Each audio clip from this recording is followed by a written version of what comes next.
Welcome to American Medieval, a podcast about the fact that if the United States has never been truly modern, it's probably because we've always been a little bit medieval. I'm your host, Professor Matthew Gabriele, and I've been researching, teaching, and talking about the Middle Ages, well, to anyone who will listen at least, for more than 3 decades. Each week on the show, we'll be joined by an expert scholar who'll share their fascination with, and sometimes their revulsion by, both the medieval world itself as well as the ways the historical period has been remembered and used right here in the USA. Welcome, everyone. Thank you for joining us for another episode of American Medieval. I am, of course, Professor Matthew Gabriele, your host, and I am excited to be joined by Professor Andrew Albin, who is a professor of English and Medieval Studies at Fordham University. His scholarship in the field of historical sound studies examines embodied listening practices, ear-forward approaches to manuscript studies.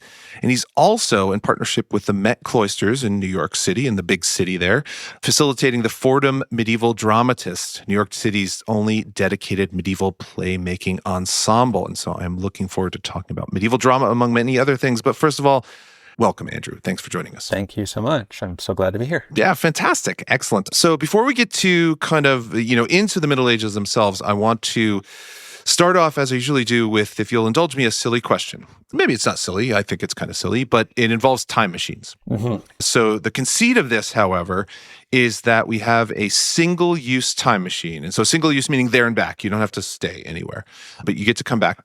But there's a caveat on how it can be used. So let's imagine that this time machine is presented to you, Andrew, and you can only use it to go back in time and talk to a younger version of yourself, to tell a young Andrew Albin that they're going to grow up someday and be a medievalist. How does young Andrew react to that news? Gosh, what a great question. I was anticipating that you were going to have me teleport back to the Middle Ages and figure out how to survive, because I taught a course about that. Oh, you did? Okay. All right. Well, I want to get into that. I taught a grad course called Medieval Time Travel. And fantastic. Yeah. And thinking about how do medieval people think about time and what kinds of alternative notions of being in time, existing in time, experiencing time might the Middle Ages provide us. But this is a very fun one. Okay. I mean, if I were to flash back, yeah.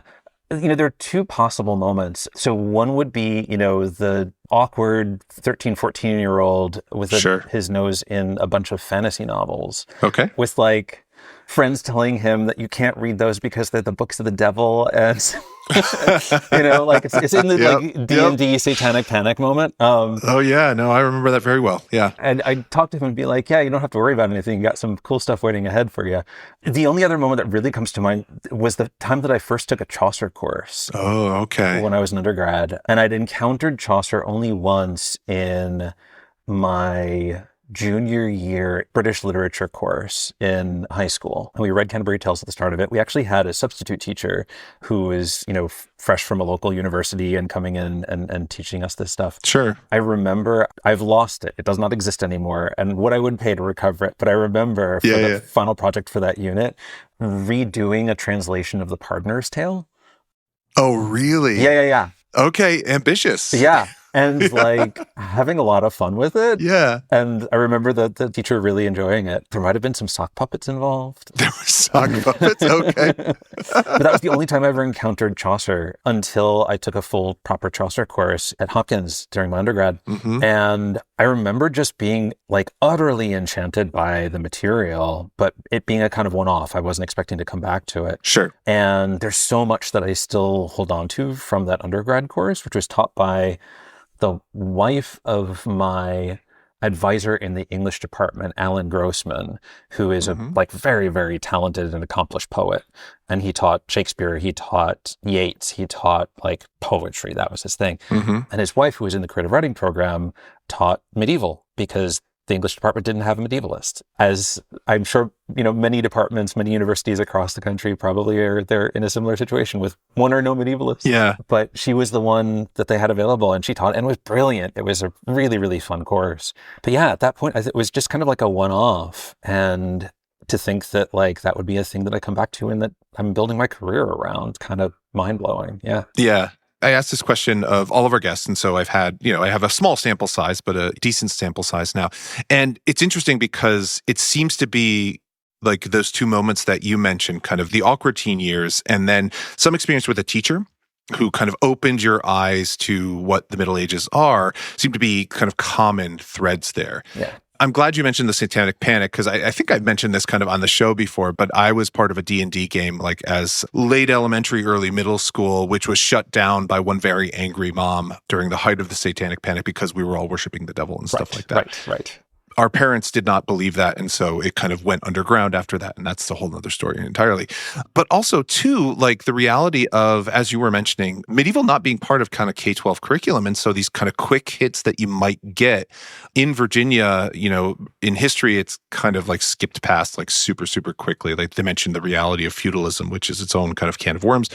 And I think in ninth grade English in Virginia public schools, they read Beowulf. And I don't even think they read all of Beowulf. I think it's just kind of extracts. And then, they're on to Shakespeare and stuff like that. So the idea of being able to encounter Chaucer or any other kind of medieval text kind of early could be really transformative, but it just doesn't happen.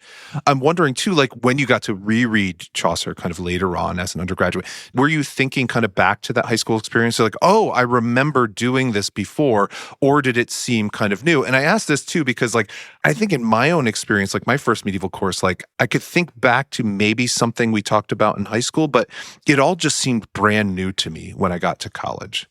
So it's a great question. There's a touchstone there, right? Like there's some point of connection and familiarity.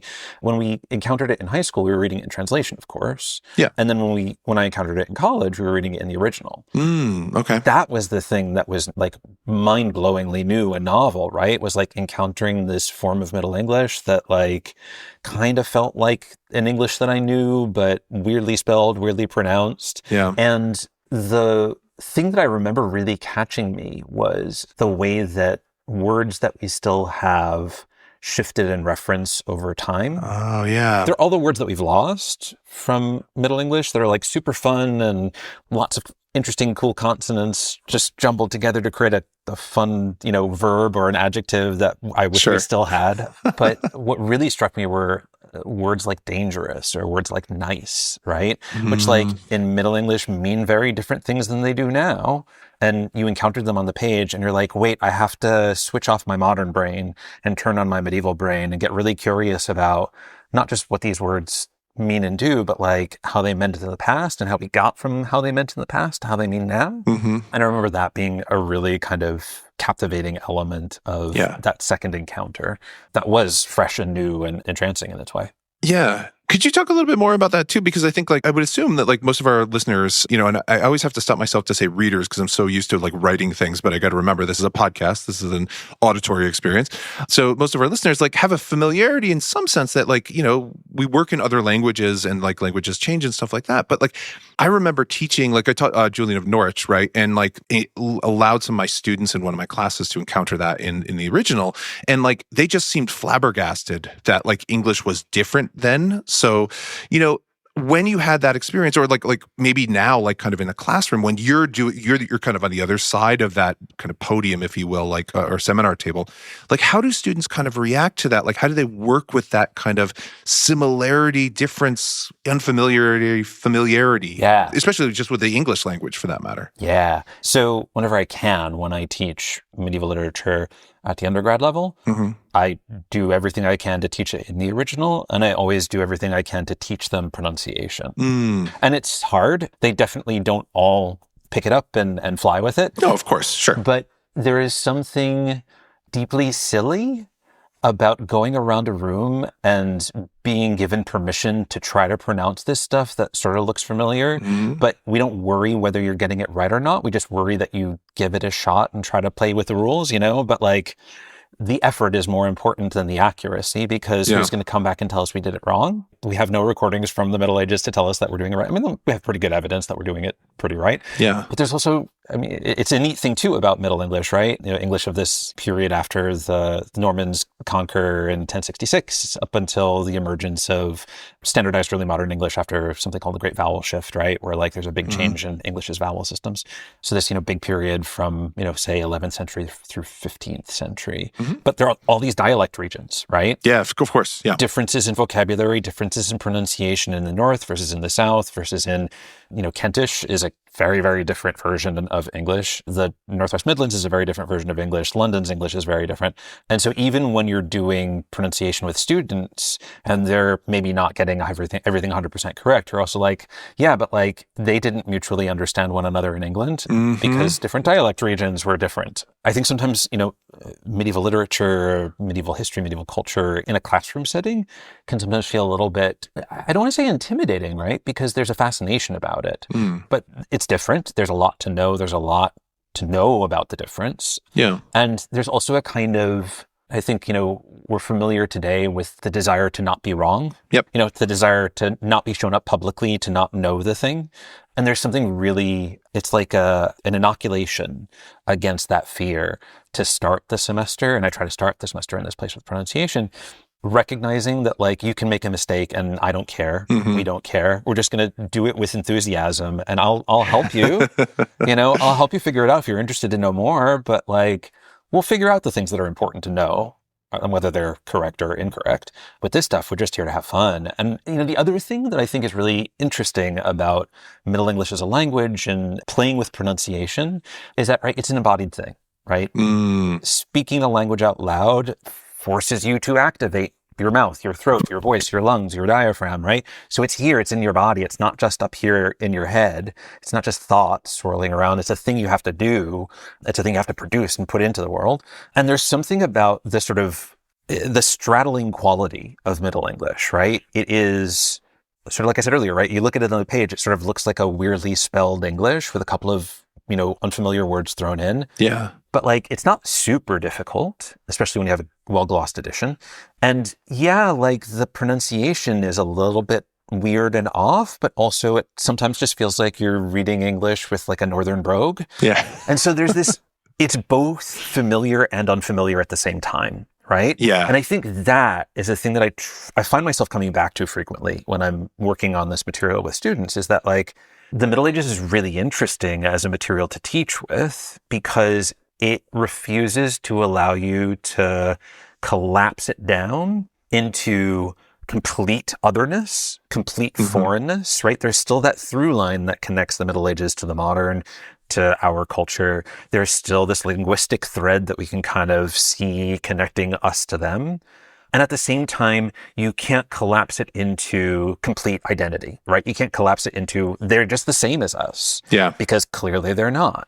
And I think there's something really productive about inviting, students, critical thinkers, readers, the general public to sort of get comfortable with sitting in spaces that are not fully other and not fully the same, but somewhere in this complex, messy middle.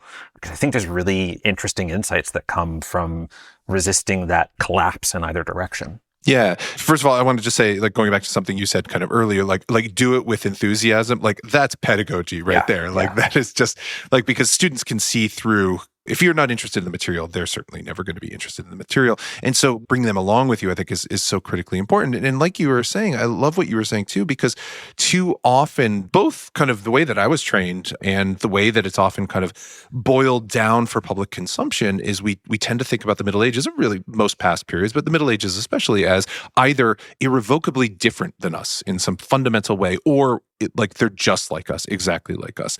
And of course, like, it's that messy middle thing, which is actually much more true, in which it's recognizable in some ways and it's very different in other ways. But that allows, especially when you're able to bring that into the classroom, as you were saying, like, it's kind of liberating, I think, oftentimes for students, right? Is that they get to participate in figuring out which it is with us, right? And that can go from anything like, how do you use Middle English? Like, how do you literally make your mouth do the sounds, to what is the meaning of this text within its kind of larger historical context oftentimes, right? Like, that's kind of where the gristle, if you will, of the past really, that's the stuff you have to chew on. Yeah, yeah. And I think it opens really productive entry points too, right? Where like, I had one student this semester in the medieval drama course that I taught who grew up in Nigeria and moved to New York City when she was 9. And her reflection at the end of the semester was all about how, she speaks 4 or 5 different Englishes, right? She grew up learning grammatically correct English. She knows Nigerian Pidgin English. She knows African American vernacular. She knows New York City English. And she was talking about how working with these texts in Middle English that aren't following all of the rules, that are giving you places of weird spelling and odd vocabulary, that there were points of familiarity and connection there. Yeah. That I find super interesting, right? That like, who would have thought, right? Yeah. That, English from 600, 700 years ago would have these sort of experiential resonances with a sort of international student who sits in relation to Englishes in the plural in this really sort of complex and fascinating way. And that's the way that she found an entry point into the material that we did. And so there are all these unexpected ways too, that allowing for the messiness of that middle, right? And like that the Middle Ages are always, because of their middleness, they're always transitional, they're always in between, they're always getting pulled in multiple directions, right? There's usefulness in letting them stay messy because they create all these like points of connection that you yourself couldn't necessarily anticipate. But as people encounter it and sort of find their way through the messiness, they find spots that stick. And that's the way in, Yeah. And that's going to be different for like you were saying, for every student, be they the first time they encounter it at elementary or high school level, to the undergraduate, to the graduate level, to somebody starting, with a PhD who's starting a new research project, right? Like you just don't know where those points of stickiness, as you said, you're going to encounter them. And so that's the kind of the joy of kind of studying this period, it seems to me. And the more that we can do that, be it in a classroom or, I don't know, just off the top of my head in a podcast. Yeah. It's helpful and is welcoming to say that this is a period that everybody can study. Please explore this with us. We're happy to have you here. Yeah, yeah. And that there are people who, like yourself, like myself, like the folks that are our colleagues and friends, right? Like who have spent a lot of time learning really, really deeply and drinking from the well, that we're eager and interested and excited in bringing that outside of just the space of our classrooms. Yeah. Medievalists are a special lot. We have an enthusiasm for the period. We're not doing it for the money. We're doing it kind of for the love of the game. Yeah. And there is something about this period. I think this is the case even for the most sort of stodgy, buttoned up academic. There's some point of personal connection that led them to this particular area of focus. Yeah. That is deeply personal. And I think is one of the things I've been very pleased to see in our field is just an increasing welcome to talking about and engaging with and sharing those points of connection as part of our work and as part of our, engagement in wider spaces of conversation. Because I think those stories are really important about, how we individually come to the work and why it is that we connect to it. Yeah. It's why your opening question is actually a really great one. Well, thank you. I wasn't expecting such effusive praise on my own podcast. But I think there's the more ways that we can open up the study of the medieval period or just even just interest in the medieval period, right? Like just to learn something about this period, I think the better. This is kind of a long way of segueing into kind of some of your other work because, I want to talk about kind of the Fordham Dramatists, right? Which is just such a wonderful and really interesting program. But I want to back up for a minute because I think maybe some of our listeners aren't familiar with kind of drama in the Middle Ages. So could you just talk kind of very briefly? Because I think when people think about the Middle Ages, oftentimes, if they haven't had a lot of experience or studied it kind of in depth, they think of text, they think of art, they think of kind of, or material objects perhaps better, right? But they don't think of kind of lived experience kind of in that way, like the three-dimensionality of like people actually being in that period and doing things. And so to me, that seems kind of part of drama. So what can you tell us just as an entryway of when we talk about medieval drama, what are we talking about? Yeah. I mean, I to underline the point that you just made, right? I think even folks who have spent time in school reading around studying drama, if anybody has taken a kind of drama history course, what they probably got was Greek theater, maybe Everyman, and then Shakespeare. Yeah. Right? Because Middle Ages is the Dark Ages. They didn't do anything that's right culturally interesting or worthwhile. Then drama was terrible. And so why should we even pay attention to it? And so, I mean, even in the ways that we think and teach theater history, the Middle Ages disappears from the conversation pretty often. Yeah. I mean, I think, you're right that drama from this period, which, depending on what region of Europe you're looking at, the survivals of texts, the survivals of, images, of performances, the survival of material records, accounting books that tell us about what was used in a dramatic performance. It varies pretty widely. Sure. And I'm an English specialist, so I spend most of my time thinking about English drama. And, for lots of complex reasons, dramatic culture tends to be popular culture and therefore ephemeral. And then it also during this period tends to have complex, which we'll maybe get into, but, consistent relations to spirituality, to lived faith. Sure. And so in the moment of the Reformation, a lot of that stuff is just destroyed. So, but of what survives, what becomes really clear is that drama was not a highbrow activity. Drama was a popular cultural practice. It's the closest thing I think that we get to kind of popular entertainment. And it happened everywhere, right? I think one of the really important things to know about drama in the Middle Ages is that there is no place called a theater. There's no building where you're supposed to go to either perform drama or see drama, right? And in the absence of a bespoke building, which is the only licit place where this kind of stuff is allowed to happen, and in order to see that stuff happening in the space, you have to pay for a ticket, which means you have to have disposable income to pay for a ticket, which means that you also have a class of trained performers for whom acting and stage work and playmaking, that's their profession. Yeah. And so now there are professional standards that you're supposed to uphold because you have competition and you have to do it well. It's all to say that the emergence of capitalism has a huge transforming impact on the way that drama operates culturally. And prior to that arrival, drama is kind of happening anywhere and everywhere. We have lots of different examples of drama from this period that belong to lots of different communities, lots of different players, lots of different spaces. So, the three kind of big genres that we have from at least England for this period are the biblical cycle plays, or the biblical plays more generally. And so these were, for large urban centers like York, like Chester, sequences of plays based on biblical stories. I like to explain them or present them to my students as like biblical fan fiction, because they take the story, which everybody knows this, extended cinematic universe. We know what the storylines are. We know how the story is more or less going to end. And so we don't need to teach people what the plot is. So the interest of telling these stories, of playing these stories, is really how you elaborate them. It's how you add stuff to the base narrative and build something interesting and complex around that. And so you get all of these characters that don't belong in the biblical stories, but are really important for these plays. So, the story of Noah's flood, Noah's wife is a hugely important character, and she doesn't have a single word to say in the Bible. Yeah. The story of the shepherds in the field, right? We kind of all know that story from Christmas, and the sort of Christmas narrative and the Christmas songs that we got, right? In the shepherds plays that show up in these big, biblical cycles, the shepherds spend most of the play belly aching about how poorly fed they are, how poorly paid they are. They have wrestling matches. They have a kind of impossible feast, just pulling food out of a carpet bag, Mary Poppins style.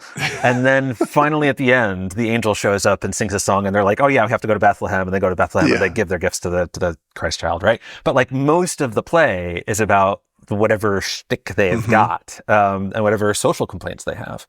And so that's what becomes interesting about these plays. And the tradition in these big cities where the cycles exist is we start with Genesis 1, creation of the world, creation of the angels, fall of the angels, fall of Adam and Eve, etc. We move through Old Testament history, we move through New Testament history, we end with Doomsday. So we tell the entirety of sacred history. And these plays would be performed in sequence, usually within the span of a day or a span of 3 days. So York is the most famous, usually, about 47, 48 to up to, in the 50s in terms of the number of plays. All performed, they're quite short, but all performed in sequence on, stages mounted on wagons that would be wheeled through the streets of the city. So you could just plunk yourself in one spot and watch the entirety of history just paraded and performed in front of you over the course of a day. And, you start at 4:30 in the morning and you go until well after nightfall. And you perform all plays in sequence. And this is happening in the middle of summer, when you have the most sunlight of the year.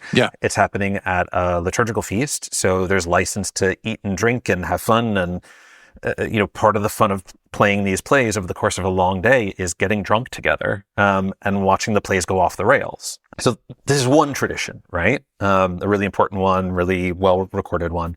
And it's important to say that this is an exception to the rule, this sort of all day-long cycle, right? That most places had, short sequences or individual episodes. So it'd be kind of a concentrated experience in this case. Yeah. Okay. Yeah.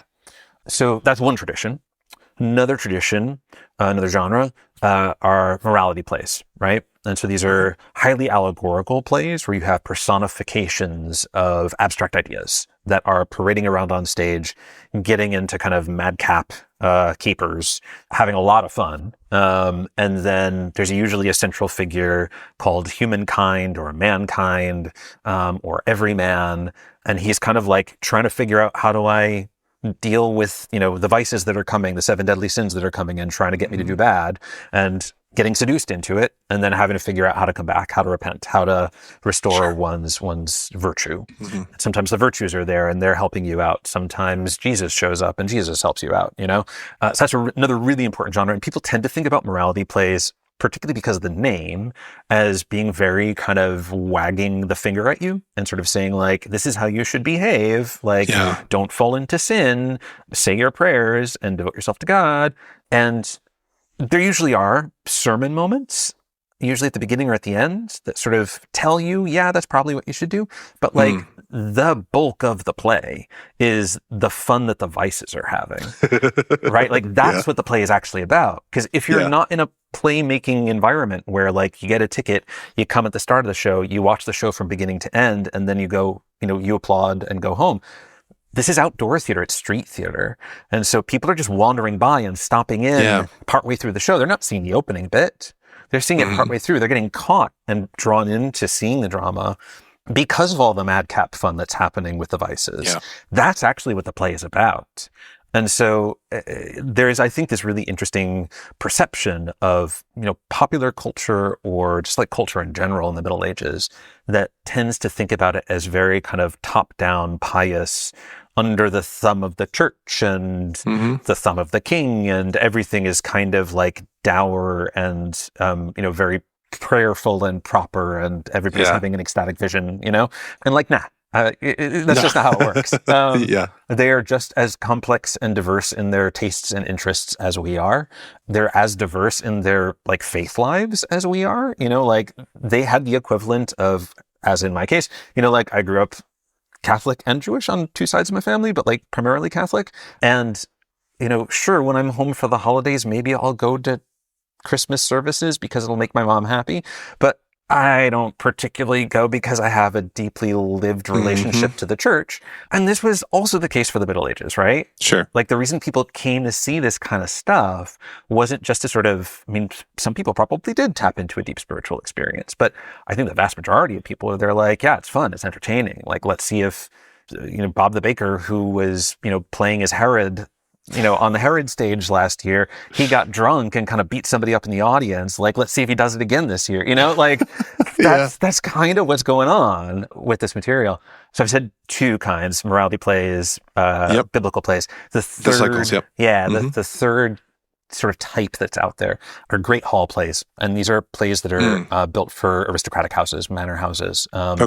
And so usually a community, like a aristocratic community performing for itself. So members of that community would take on roles, often also pretty allegorical, but more about pageantry. The poet John Lydgate, who sort of comes, one after Geoffrey Chaucer, wrote a whole bunch of these kinds of mummings and entertainments and disguisings and other kinds of like courtly entertainments. And some of them end up becoming really complex and elaborate, especially as we get later into the 15th century. They start to look almost like sort of, double structure, double plot Shakespearean plays, comedies, where you have like the official nobles doing their thing, and then you have the kind of rough mechanicals doing their thing. Fulgens and Lucrece is a really, well-known play from the early 16th century, and it has that structure, and it's designed for performance in a great hall. And these are usually connected to big festivals or celebrations. So New Year's is a big one. Twelfth Night is a big one. The Harvest is a big one. Those are your three kind of major genres of plays. Okay. And it sort of ranges across cultural and social space, right? Yeah, I mean, like you were saying, like your expertise is kind of primarily kind of in the English example, but there's other kind of traditions that are out there. I mean, what seems to be really interesting, there's a lot interesting there, but I was really struck by what you said about this being street theater primarily, right? Like, is that it might be tied to a big festival, like in a feast, kind of in a major urban city, like you said, like York or something like that in the later Middle Ages.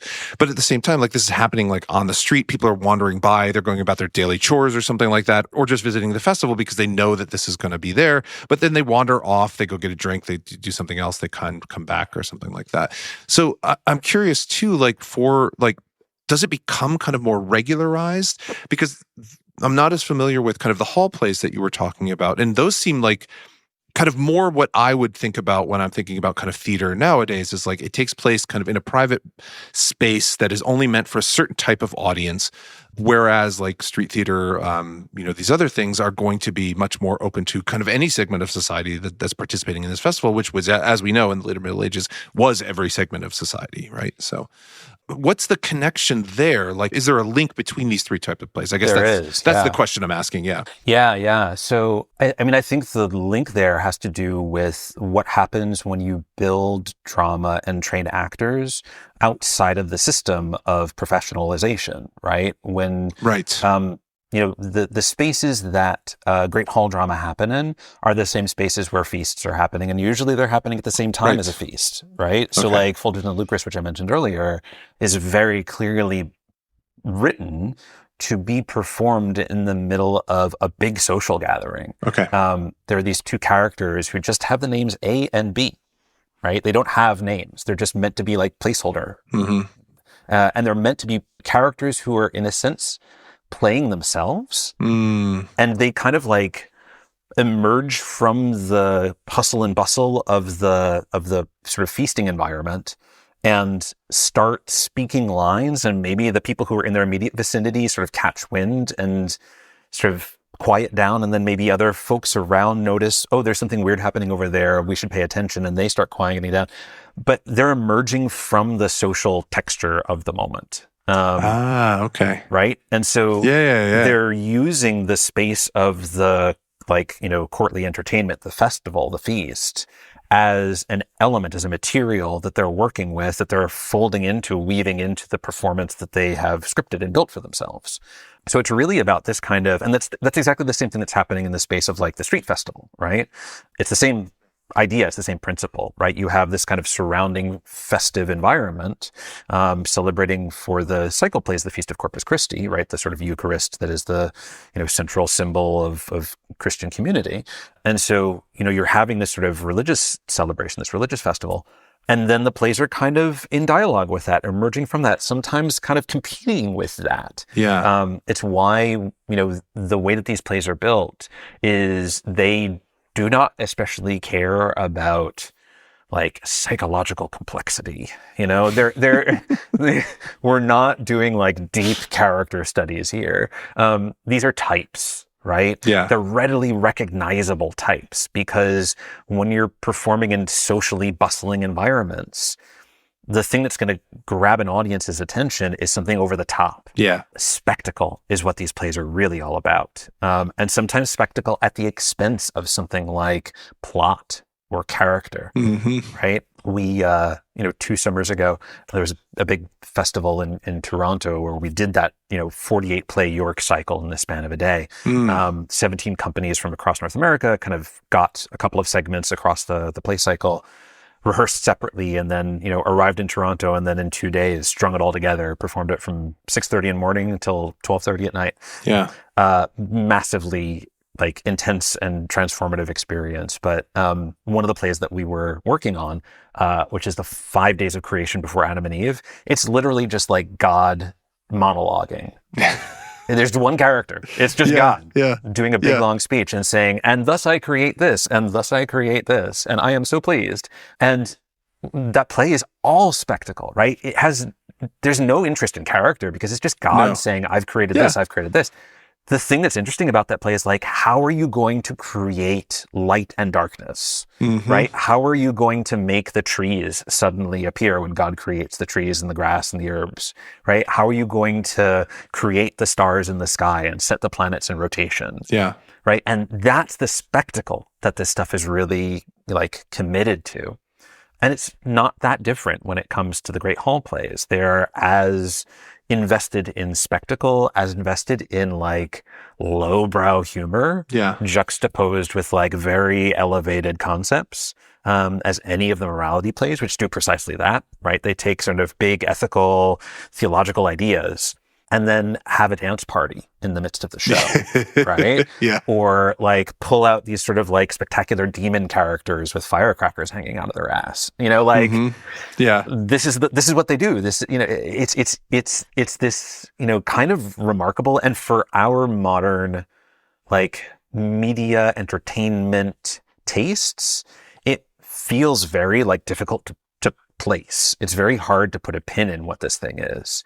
And I think, again, the closest thing that I've encountered is like street busking, street theater, even like Ren Fair, you know? Yes. Like it's closer to the kind of stuff that you get in Ren Fair, although Ren Fair is its own thing. It has its own sort of cultural imaginary attached to it as sort of escapism into a fantasy past, right? Like there's all that. Yeah. So not that bit, but the kind of lived experience of just like that intensity of stimulation and energy, it is what this material lives on. And it's the most compelling thing about it as theater, and also the most difficult thing to pull off, because if you try to do medieval drama in that building that showed up in the Renaissance, where you pay for a ticket and you go in and you see professionals doing their thing, if you try to take medieval drama and put it in that space, it just dies. It just doesn't work. Yeah. Because it's built for that kind of super decentralized, super hustle and bustle, lots of energy, lots of stimulation. It's built for that environment. And when you take it out of that environment and try to turn it into a piece of modern theater, it just doesn't work. Or it becomes a kind of like dusty museum piece, and it loses everything that makes it, you know, functional as drama. Yeah. No, it was interesting. I was thinking about this. What you were saying about the hall drama, like that just kind of unlocked something for me, because I hadn't thought about it in that way before. But yeah, with any sort of feast or any sort of celebration, like there's going to be entertainment there anyway, like whether it's drama or some sort of music or something like that.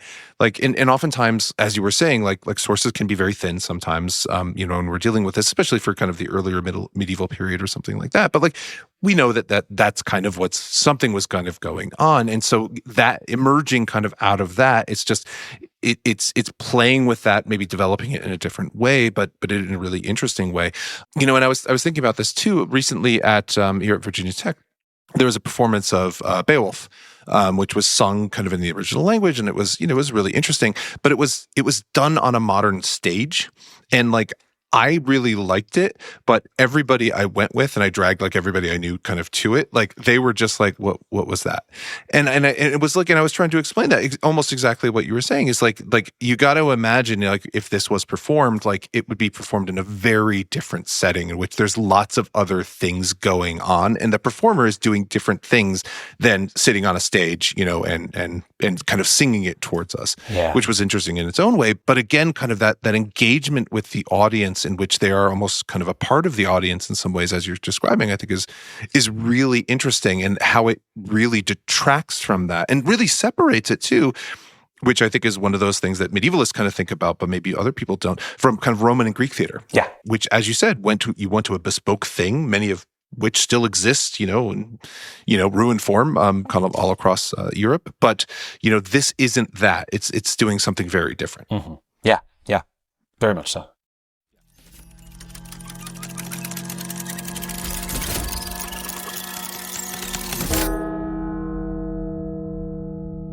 Just like Panic at the Disco, but not at all like that, Wow If True is a podcast about the internet, but like all the weird stuff on the internet. Hosted by tech journalist Amanda Silberling and science fiction author/attorney Isabel J. Kim Esquire. And side note, go pre-order Isabel's book Sublimation, because it's a banger. Anyway, each week they answer all your burning questions about the internet. New episodes every other Wednesday. Wherever you buy your eggs, buy your podcast. Find your podcast. Oh God, you know what I mean. Just go download it.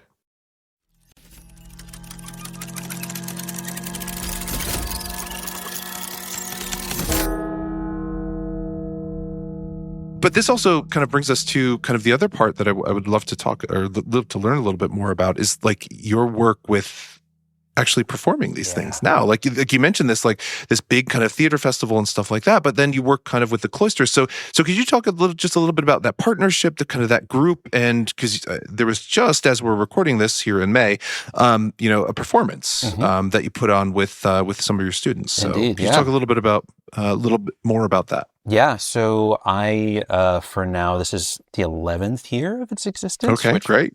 Absolutely blows my mind that I've been doing it that long. But for that long, I've been doing work with undergrad students in a course that I teach every 2 years. And the basic design of the course is like, we start the semester getting comfortable with Middle English. We read as much medieval drama in the original as we can kind of stuff into the first half of the semester. And then at midterm, we switch gears. And, one of the plays that we've read, we translate it, we costume it, we stage it, we rehearse it, we find some place in public in New York City and we perform it for free. And that's been the design of the course from the get-go. That's great. Yeah, it's a huge amount of work, but the most joyful work I have ever had the privilege of doing. Yeah. It's the kind of work where like you lay awake in bed at night thinking like, how am I going to actually make that puppet? Like, how are we going to pull off that effect? And it's delightful. Do the students choose the play, or do you let kind of work with the students? So they choose. Has it been different plays kind of since you've been doing it? Yeah. So okay. We've shifted a little bit, and this connects to your sort of recognition that we've built this partnership with the cloisters, right? So for the first couple seasons of the work that we did, the students always chose the play. And that was really interesting to see, what play they were invested in and what play they really wanted to perform. And then a couple of years ago, through our Center for Community Engaged Learning at Fordham, we started exploring what it might look like to partner with community organizations in New York City and to build medieval drama in dialogue with those community partners and the work that they do in the communities they serve. It's one way of thinking about, medieval drama was always communal art making. And so here are ways to potentially plug back into that. And so the first time we did that, we partnered with an environmental advocacy organization in Brooklyn, focused on the Gowanus Canal Superfund site. Okay. And we played a kind of, early 16th century play, The Play of the Weather, a Tudor play. But it has all these different, professions and walks of society saying like, this is the kind of weather that I like. And then Jupiter has to come in and say, this is the weather that shall be. And so, it became this like really interesting kind of environmentalist inflected medieval play. And only through our partnership with the Gowanus Dredgers, who was the group that we worked with, only through our partnership with them did that play really kind of find its center, its reason for being performed. And we performed it right there, on the banks of the Gowanus Canal, which was super fun. And after we did that, the students were like, yes, we need to do this. This is the thing that you need to keep doing. And from there, through, conversations with colleagues, connected with the folks at the cloisters, they had new folks coming into their education space who were really eager to, find ways of public outreach and educational outreach and partnering with institutions. And that has turned into this amazing, sort of fruitful, very dialogic, very warm relationship with the folks in the educational wing at the cloisters. And what that's meant is we've now begun building our performances in dialogue with exhibitions that are coming up in the museum. So the next exhibition that's opening like next week is about hybrid animal-human creatures. So hybridity as a concept and then representational hybridity, but really cool from both the Western medieval tradition and also the early Americas. And it's the first time that artwork from the Americas has been shown in the Cloisters Museum. So they're taking, material from the Met Fifth Avenue, exhibition stuff there, bringing it up to the Cloisters, putting it next to the medieval material, and sort of exploring these questions of like, what is the line between the human and the animal? What's going on with these human-animal sort of, joined at the waist, joined at the shoulders, representational traditions. And so in dialogue with that, we found this remarkable kind of quasi-play called The Fox and the Wolf. It's a late 13th century text that shows up in a manuscript that has other dramatic material in it, and it's built with clear speaking roles and a couple of clues in the text that editors have tended to be like, oh, that's a mistake. But when you come at it from the vantage point of like a staged performance, it's actually a shtick, right? It's a staging shtick. Oh, yeah. Okay. And it becomes like the most logical explanation for what's there on the page. And editors in the past have been like, nah, it's just a mistake. Yeah. But it's the only example outside of Chaucer's Nun's Priest's Tale of the French Renard the Fox stories. Oh, really? Oh, that's so neat. Coming into English. It's The Fox and the Wolf and Nun's Priest's Tale. Those are the only two instances where the French animal fable tradition makes its way into English. And so because it's written in the form of a kind of play with multiple roles and multiple parts, we took that and we're like, all right, let's do an animal play and use that as a way to think about like the relationship between humans and animals and all these different ways of representing animal creatures. We had chicken puppets, we had actors playing chickens, we had two actors playing one fox, we had a wolf in drag. Like, it was wonderful and madcap. Yeah. And so this is now the kind of space that we're in, where we've built this relationship with the museum and the work that they do, the kinds of exhibitions they're building, the kinds of programming that they're interested in building. Like, that becomes a kind of way for us to begin to orient the work that we do. And it also, what's resulted in is I tend to kind of pre-select now the text that we do for the year. Sure. And what that's meant is it just gives us more time from the start of the semester to begin building work and, working with the material, which means we just have more time to live with the play that we ultimately perform. And it's better for the performance in the long run. But yeah, it's been like an unexpected and like I'm deeply grateful for the partnership, because I mean, what an amazing institution to partner with. What an amazing set of, museum goers and audience folks to draw into the work. And it's like, potentially, there's some cool things maybe on the horizon that are continuing to open out into additional forms of community engagement that I'm very excited about. Really kind of living into the local communities in the Inwood neighborhood, which is where the Cloisters is situated. Yeah. It's a primarily Dominican neighborhood, and sort of thinking about modes of partnering with folks in the geographical community, the neighborhood community, and using Iberian drama, Spanish language drama. Oh, wow. Yeah. As a way to, think about how do we build work that is living and in dialogue with, the actual community that sits around the museum. Yeah, that Iberian, tradition, of course, like such a rich kind of medieval, early modern, theatrical tradition there as well. Yeah. But I love too, kind of, and this goes back to something we were talking about kind of at the very beginning of this episode, was about kind of the finding ways that people can enter, like kind of find space within the Middle Ages. And, this play, this kind of partnership, like it's moving outside of kind of the walls of the university, the walls of the museum, and then finding a space like within, as you were saying, like within a community in which it's replicating in a certain sense, kind of like you were talking about the way these plays would be encountered in the medieval world. But of course, with the reality that we are living in the 21st century, this isn't actually the Middle Ages. And, we're going to adapt it and think about it kind of in this different way. And if that play invites one extra person to go to that exhibition or to investigate kind of, what is, happening here with this, weird kind of French inspired English play from the 14th century, then that's like a huge win in those ways, right? To your point, literally outside the walls of the university and the museum, right? Like, yes, exactly. We're performing on the lawn that's outside of the museum space. So you don't have to pay for a ticket to see the thing.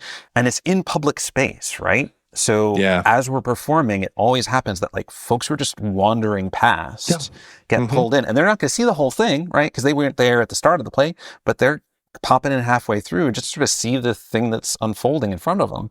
And by design, right? Like the whole, yes, of course. Yeah. The whole sort of, the way that I work with the students and sort of try to give them a bit of a, workshop on acting, the way that we talk about designing the production, the way that we build our rehearsals. Like, I am not a director, I do not take a top-down approach to any of it. I'm not making any of the choices. It is all the students. I guide them and I offer them advice, but it is all the students making these choices by design, right? Because, when these plays were getting performed. Again, right, not a professional culture. There were no directors in the Middle Ages, Yeah. right? And so really, the way that I think about pedagogically and artistically the work that we do is a kind of retrofitting exercise. Sure. A sort of stripping away of the expectations and habits and sort of preconceptions about what it means to make a play, what it means to act, what it means to like stage and make decisions about how to perform a play, what it means to be an audience member. And like we put a lot of thought into how do we get our audiences to give up the like mannerly, polite code of behavior that they have learned from seeing shows on Broadway. Mm-hmm. Right? Because like we don't need or want that. Actually, we want like a rowdy, kind of like in your face, willing to talk back to the actors, and like like that's the audience that we're trying to cultivate.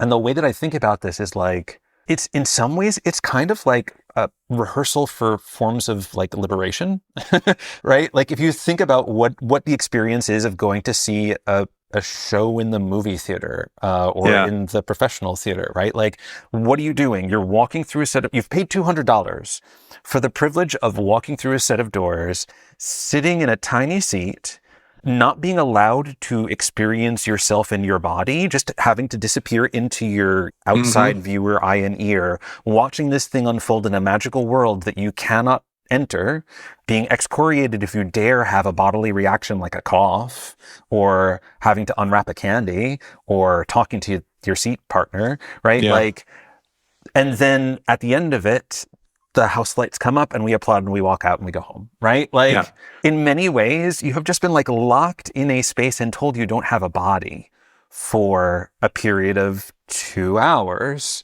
And I don't know, that doesn't necessarily feel to me like the most enjoyable thing, although I appreciate theater. I see it all the time and I love it, right? But if that is the only way of being an audience member that is available to us, that feels in lots of ways like it is easily reinscribing a whole bunch of oppressive ideologies. And what happens when we get more comfortable with being a different kind of audience, of being given permission and invited actually to practice what it might look like to interrupt a performance, or to steal the spotlight, or to become a performer yourself, to step into your own activity in your own body, to actually still have a body, which, I mean, in an age of AI and screens and digital everything, feels all the more important. But yeah, there are ways in which I have increasingly thought about the kind of work that we do and the kind of training that the actors go through, the kind of invitations we draw audiences into, as a kind of like very gentle invitation into experimenting with different ways of being in relation to others, of being in relation to space, public and private, of being in relation to yourself.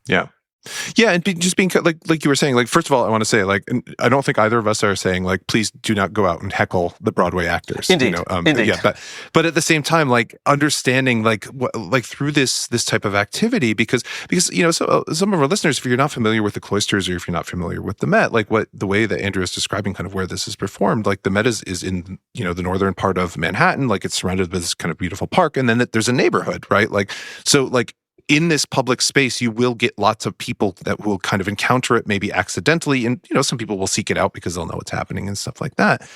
But like realizing that we've constructed that kind of ethic of behavior in the theater, and it wasn't always, and in fact, for a long time, it wasn't that way at all.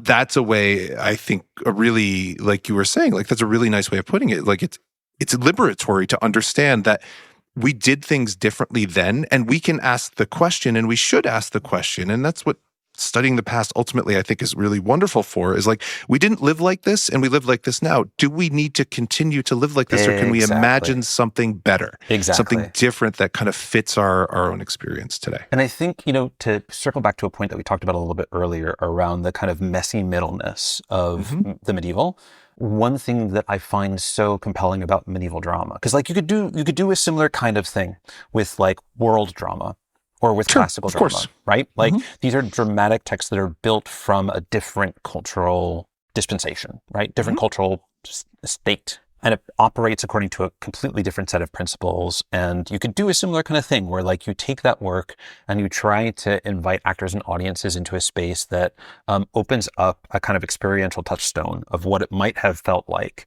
to have existed in that different social, cultural, soup.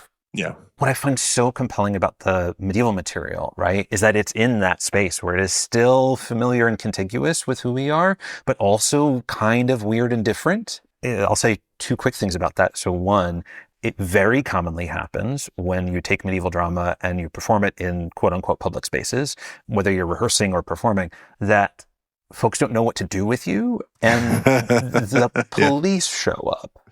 Really? Okay. Yeah. Fair enough. Yeah. Yeah. All right. My colleague up at Toronto, Matt Sergi, has had the police called on more than one of his performances because it is happening in public space and folks just don't know what to make of it. Yeah. And it violates the rules of the unspoken rules, the unwritten rules of what you're supposed to do and how you're supposed to act in public space. Right? Yeah. So that's one way in which I think there's just something really interesting about this material. It shows us something, it reveals something about the set of unspoken assumptions about what it means to exist and move and be in public space that otherwise we might not have seen. Sure. The other really interesting thing that sort of ties to this middleness, right, is I've had the conversation with students before, mostly students who are in our theater program, who say, why are we bothering to restore this material that's so old when there's so many playwrights and, people who have important messages, important experiences that they need to get out there. Why are we still performing Shakespeare? Why are we still looking back to historical theater? And my response to that is always like, okay, well, let's take Shakespeare out of the equation. Let's just talk about the stuff that we're studying for a moment. And all right, so if the aim is to try to find purchase that helps us move the building blocks of culture such that we can open up new spaces whereby the political identities we have, the classes that we belong to, the communities that we belong to have new capacity, discover something new that allows us to try it a different way. And maybe in trying it a different way, discover new possibility, right? One way to do that is to try to come from inside the house. Right? Yeah. If you're already inside the house of the culture that we live in here now in the 21st century, you could try to think your way outside of it, but there's so much that you don't recognize has been built into your operating system just by the fact of having been born and raised and socialized in the 21st century that you're not even aware of. And you're not going to be able to think your way out of unless there's some kind of prompt coming from outside of the house. And so what the medieval does, I think of it almost like a virus, right? Like it's a little bit of foreign DNA, right? Yeah. Foreign cultural DNA that we are now releasing through our bodies, through our enactment into the space, into cultural space, into public space. And we're seeing what the reaction is. We're seeing what the response is. We're seeing whether the antibodies come and shut us down, right? We're seeing whether maybe we inoculate against something. Maybe we develop a resistance to a certain kind of thing that we could not have noticed or we couldn't have become sensitized to if we were trying to do it from inside our own culture. We need the sort of extrinsicality, the stuff coming from the outside of who and how we are to sort of wake us up to the stuff that we otherwise wouldn't have noticed. And I think the medieval is different enough from where we are now that it has that capacity to kind of introduce culturally something that is distinct and different that really shakes us up and asks us to reconsider a whole bunch of things that we might never have thought to think about or to weigh. Yeah. Yeah. And not just like you were saying, kind of the, the instructor or the students in the case of your course, right? Like everybody who sees it is going to have some sort of reaction to that. And you can't control kind of that reaction, of course, but like it may get some people to think a little bit differently about how public space is used, like what is, how these things, how people can interact with one another, kind of the ideas that the play themselves is trying to convey. Like it's really exciting. Like when there's that kind of frisson, right? Of, or that tension, like when something unexpected is happening, in front of us. I mean, those are not just the things that kind of viral Instagram moments are made of, but they are actually learning moments as well. To your point, right? That like the thing that this stuff insists upon, it's when we did that big festival in Toronto at the end of the day, Matt Sergi, who sort of organized and masterminded the whole thing, I mean, God love him, an insane project. But at the end of the day, at 12:30 at night, one of the things that he said to the entirety of people who had gathered to sort of see Doomsday, to live Doomsday together, was that like, this is work that requires you to just be there in your senses, in your body, next to other human beings, experiencing a thing together. It is the anti-scrolling, It is the thing that kind of reminds you of why it is so delightful to be human, to be like social, to be in space with other people, sharing an experience that could not otherwise be had outside of the doing of it. Yep. And I think there's so much that is pulling us away from a recognition of that value, of the value that sits in that. I literally, I don't know whether you want this in the podcast or not, but I literally had a conversation as I was walking in the door with a guy who was doing some maintenance work, and I told him that I was a teacher, and he's like, yeah, who needs college anymore? AI is just going to teach us all in the future, and why am I going to pay $65,000 a semester to send my kid to college? AI is going to solve it all. And I'm like, I mean, facepalm. Yeah, of course. But also, like, I understand where that sentiment is coming from. And I think that the strongest argument we have against it is like human bodies in relation to one another. That is a thing that you value. That is a thing that I value. That is a thing that can generate knowledge in ways that nothing else can.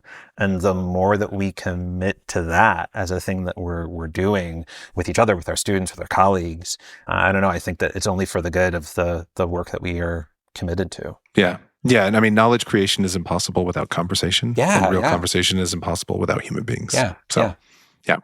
And on that note, I think we do have to call it to a close because we are kind of running past time here. But Andrew, this has been a really wonderful conversation. I would love to hear more about kind of medieval drama and especially like what seem to be just really amazing students that you're working with. So, but if people are out there and on the internet, not doom scrolling, but looking for events to go to be with other people, and they want to know more about you, your work, or some of these projects that you're involved in, how can they find you on the internet? So we have a whole bunch of places you can find us. If you go to our website, medievaldramatists.ace.fordham.edu, that is our sort of home on the web. We post info there about all of our upcoming performances, which at this point are happening about every other year. We sometimes have an additional project that shows up in the intervening years, but we're trying to hold to our cadence of every 2 years. We have recordings of all of our past performances up there. And so you can see those there along with commentary from the students who participated in those productions. Oh, fantastic. Yeah, we archive as much as we can. And, the final thing the students do for the course is reflect on their experience and, write a piece that's really aimed at the public, right? Aimed at a public reader. We're trying to invite into the experience and what they learned. And to your point, these are remarkable students. An unusual student who at the start of the semester is like gung-ho to sign up and say, I'm going to do all this extra work outside of class and put on a play in 7 weeks. And the students who stick with it are just remarkable people. Our website is probably the best place. We have a pretty solid Instagram account. It's pretty active. That's our handle there is at Fordham Me Drama. We misspelled and missed the second D for med drama.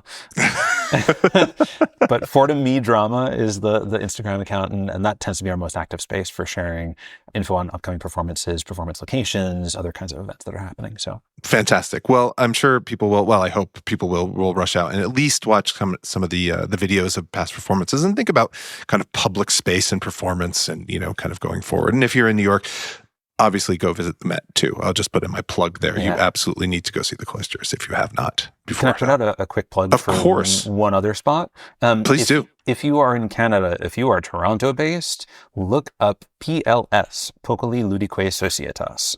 They are the granddaddy of medieval performance in North America. They started it back in the 70s. And Matt Surgery, who I've mentioned a couple of times, is head of that artistic theater making organization, and they do amazing work. So if you are at all in the Greater Toronto area, go check them out. They do fantastic stuff. Fantastic. Wonderful. All right.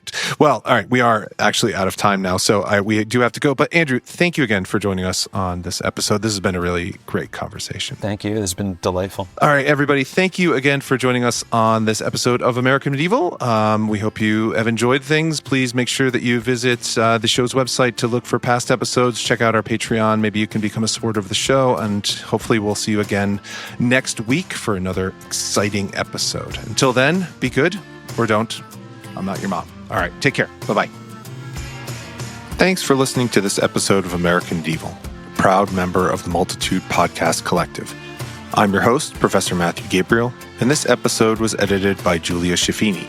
The theme song to American Medieval is from the song Sleeping Bags by OTE. If you'd like to support the show, get ad-free episodes, be inscribed into the Book of Life for being a kind and generous soul, and get some other neat bonus stuff, please visit us at patreon.com/American Medieval. Thanks again for listening. See you all soon.